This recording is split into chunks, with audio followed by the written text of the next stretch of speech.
Chapter 19. That one should avoid being despised and hated.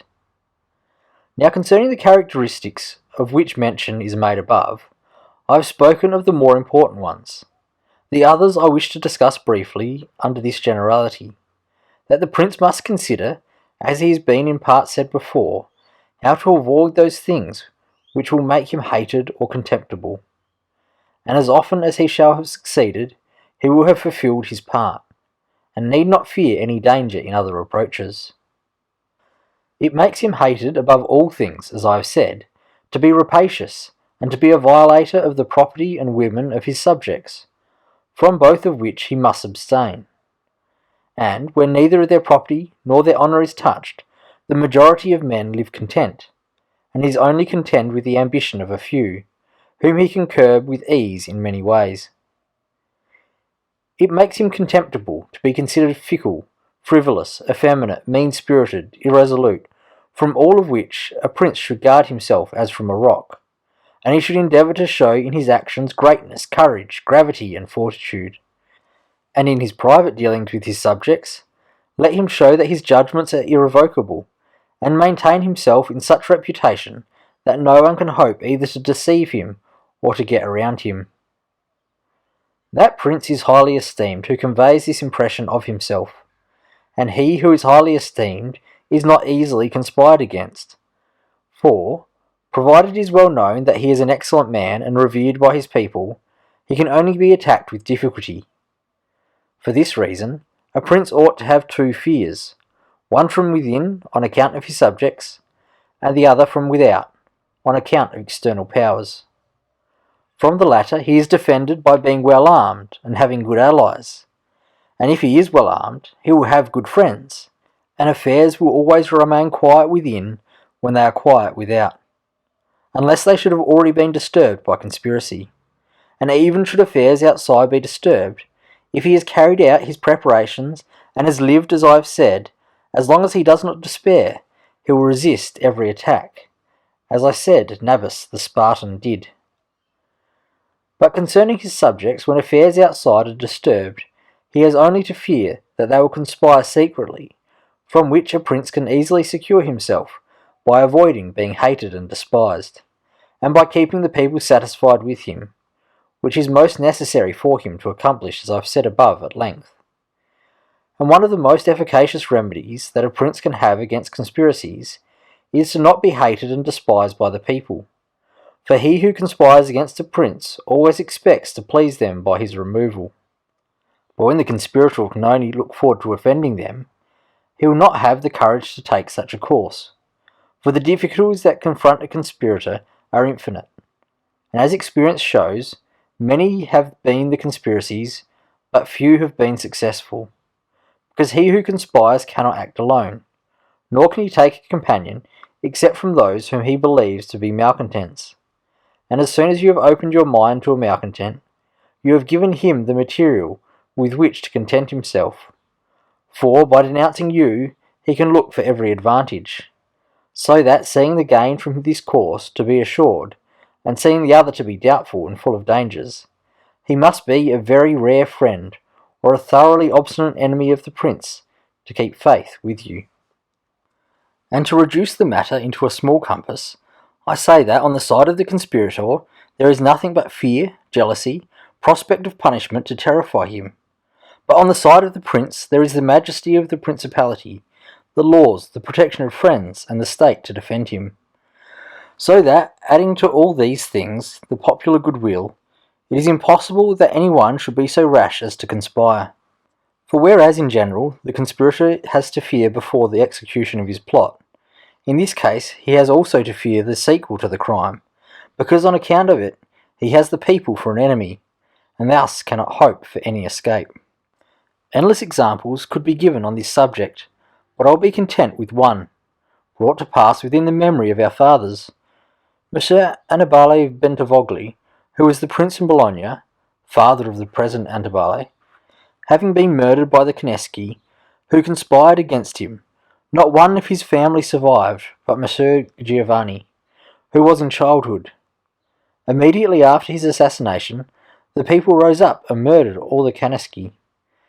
This sprung from the popular goodwill which the house of Bentivogli enjoyed in those days in Bologna, which was so great that although none remained there after the death of Annibale, who was able to run the state, the Bolognese, having information that one of the Bentivogli family in Florence, who up to that time had been considered the son of the blacksmith, sent to Florence for him, and gave him the government of their city, and it was ruled by him until Monsieur Giovanni came in due course to the government. For this reason, I consider that a prince ought to reckon conspiracies of little account, when his people hold him in esteem. But when it is hostile to him, and bears hatred towards him, he ought to fear everything and everybody. And well-ordered states and wise princes have taken every care not to drive the nobles to desperation, and to keep the people satisfied and content, for this is one of the most important objects a prince can have. Among the best ordered and governed kingdoms of our times is France, and in it are found many good institutions, on which depend the liberty and security of the king. Of these, the first is the Parliament and its authority, because he who founded the kingdom, knowing the ambition of the nobility and their boldness, considered that a bit to their mouths would be necessary to hold them in, and, on the other side, knowing the hatred of the people, founded in fear against the nobles, he wished to protect them. Yet he was not anxious for this to be the particular care of the king. Therefore, to take away the reproach which he would be liable to from the nobles for favouring the people, and from the people for favouring the nobles, he set up an arbiter, who should be the one who could beat down the great and favour the less without the reproach of the king. Neither could you have a better or more prudent arrangement, or a greater source of security for the king and kingdom. From this, one can draw another important conclusion, that princes ought to leave affairs of reproach to the management of others, and to keep those of grace in their own hands. And further, I consider that a prince ought to cherish the nobles, but not so as to make himself hated by the people. It may appear, perhaps, to some who have examined the lives and deaths of the Roman emperors, that many of them would be an example contrary to my opinion, seeing that some of them lived nobly, and showed great qualities of soul. Nevertheless, they lost their empire or have been killed, by subjects who have conspired against them. Wishing, therefore, to answer these objections, I will recall the character of some of the emperors, and will show that the cause of their ruin were not different to those alleged by me. At the same time, I will only submit for consideration those things that are noteworthy in him who studies the affairs of those times. It seems to me sufficient to take all those emperors who succeeded to the empire, from Marcus the philosopher down to Maximinus. They were Marcus and his son Commodus, Pertinax, Julian, Severus, and his son Antoninus Caracalla, Macrinus, Heliogabalus, Alexander, and Maximinus. There is first to note that whereas in other principalities the ambition of the nobles and the insolence of the people only have to be contended with, the Roman emperors had a third difficulty in having to put up with the cruelty and avarice of their soldiers, a matter so beset with difficulties that it was the ruin of many. For it was a hard thing to give people satisfaction, both to soldiers and people, because the people loved peace, and for this reason they loved the unaspiring prince, whilst the soldiers loved the warlike prince, who was bold, cruel, and rapacious, which qualities they were quite willing he should exercise upon the people, so that they could get double pay and give vent to their own greed and cruelty.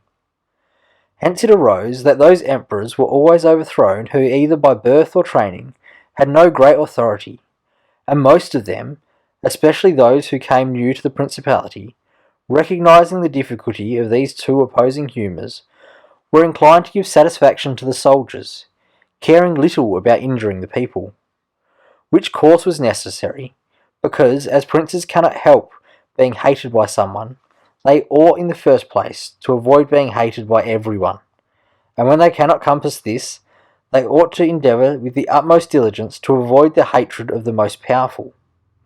Therefore, those emperors who through inexperience had need of special favour adhered more readily to the soldiers than the people, a course which turned out advantageous to them or not, according as the prince knew how to maintain authority over them. From these causes it arose that Marcus, Pertinax, and Alexander, being all men of modest life, lovers of justice, enemies to cruelty, humane and benignant, came to a sad end, except Marcus. He alone lived and died honoured, because he had succeeded to the throne by hereditary title, and owed nothing either to the soldiers or the people. And afterwards, being possessed of many virtues which made him respected, he always kept both orders in their places while he lived, and was neither hated nor despised. But Pertinax was created emperor against the wishes of the soldiers, who, being accustomed to live licentiously under Commodus, could not endure the honest life to which Pertinax wished to reduce them. Thus, having given cause for hatred, to which hatred there was added contempt for his old age, he was overthrown at the very beginning of his administration. And here it should be noted that hatred is acquired as much by good works as by bad ones. Therefore, as I said before, a prince wishing to keep his state is very often forced to do evil. For when that body is corrupt whom you think you have need of to maintain yourself, it may be either the people or the soldiers or the nobles, you have to submit to its humours and to gratify them, and then good works will do you harm. But let us come to Alexander, who was a man of such great goodness that among the other praises which are accorded to him is this, that in 14 years he held the empire. No one was ever put to death by him unjudged. Nevertheless, being considered effeminate and a man who allowed himself to be governed by his mother, he became despised, and the army conspired against him, and murdered him. Turning now to the opposite characters of Commodus, Severus, Antoninus Caracalla, and Maximianus, you will find them all cruel and rapacious men, who, to satisfy their soldiers, did not hesitate to commit every kind of iniquity against the people, and all, except Severus, came to a bad end. But in Severus there was so much valour, that keeping the soldiers friendly, although the people were oppressed by him, he reigned successfully. For his valour made him so much admired in the sight of the soldiers and people, that the latter were kept in a way astonished and awed, and the former respectful and satisfied. And because the actions of this man as a new prince were great, I wish to show briefly that he knew well how to counterfeit the fox and the lion, which natures, as I said above, it is necessary for a prince to imitate. Knowing the sloth of the Emperor Julian, he persuaded the army in Sclavonia, of which he was captain, that it would be right to go to Rome and avenge the death of Pertinax, who had been killed by the Praetorian soldiers. And under this pretext, without appearing to aspire to the throne, he moved the army on Rome, and reached Italy before it was known that he had started. On his arrival at Rome, the Senate, through fear, elected him emperor and killed Julian. After this, there remained for Severus, who wished to make himself master of the whole empire, two difficulties. One in Asia, where Niger, head of the Asiatic army, had caused himself to be proclaimed emperor, the other in the west, where Albinus was, who also aspired to the throne. And as he considered it dangerous to declare himself hostile to both, he decided to attack Niger and deceive Albinus. To the latter he wrote that being elected emperor by the Senate, he was willing to share that dignity with him, and sent him the title of Caesar, and moreover, that the Senate had made Albinus his colleague, which things were accepted by Albinus as true. But after Severus had conquered and killed Niger, and settled oriental affairs, he returned to Rome and complained to the Senate that Albinus, little recognising the benefits that he had received from him, had by treachery sought to murder him, and for this ingratitude he was compelled to punish him. Afterwards, he sought him out in France, and took from him his government and life. He who will, therefore, carefully examine the actions of this man, will find him a most valiant lion, and a most cunning fox. He will find him feared and respected by everyone, and not hated by the army. And it need not be wondered at that he, a new man, was able to hold the empire so well, because his supreme renown always protected him from the hatred that the people might have conceived against him for his violence. But his son, Antoninus, was a most eminent man, and had very excellent qualities, which made him admirable in the sight of the people, and acceptable to the soldiers. For he was a warlike man, most enduring of fatigue, a despiser of all delicate food and other luxuries, which caused him to be beloved by the armies. Nevertheless, his ferocity and cruelty were so great and so unheard of that after endless single murders he killed a large number of the people of Rome, and all those of Alexandria. He became hated by the whole world, and also feared by those he had around him, to such an extent that he was murdered in the midst of his army by a centurion. And here it must be noted that such like deaths, which are deliberately inflicted with a resolved and desperate courage, cannot be avoided by princes, because anyone who does not fear to die can inflict them. But a prince may fear them less because they are very rare. He has only to be careful not to do any grave injury to those whom he employs or has around him in the service of the state. Antoninus had not taken this care, but had contemptuously killed a brother of that centurion, whom he also daily threatened, yet retained in his bodyguard, which, as it turns out, was a rash thing to do, and proved the emperor's ruin. But let us come to Commodus, to whom it should have been very easy to hold the empire, for being the son of Marcus, he had inherited it. He had only to follow in the footsteps of his father to please his people and soldiers. But being by nature cruel and brutal, he gave himself up to amusing the soldiers and corrupting them, so that he might indulge his rapacity upon the people. On the other hand, not maintaining his dignity, often descended to the theatre to compete with gladiators, and doing other vile things, little worthy of the imperial majesty, he fell into contempt with the soldiers, and being hated by one party and despised by the other, he was conspired against and was killed. It remains to discuss the character of Maximianus. He was a very warlike man, and the armies, being disgusted with the effeminacy of Alexander, of whom I have already spoken, killed him, and elected Maximianus to the throne.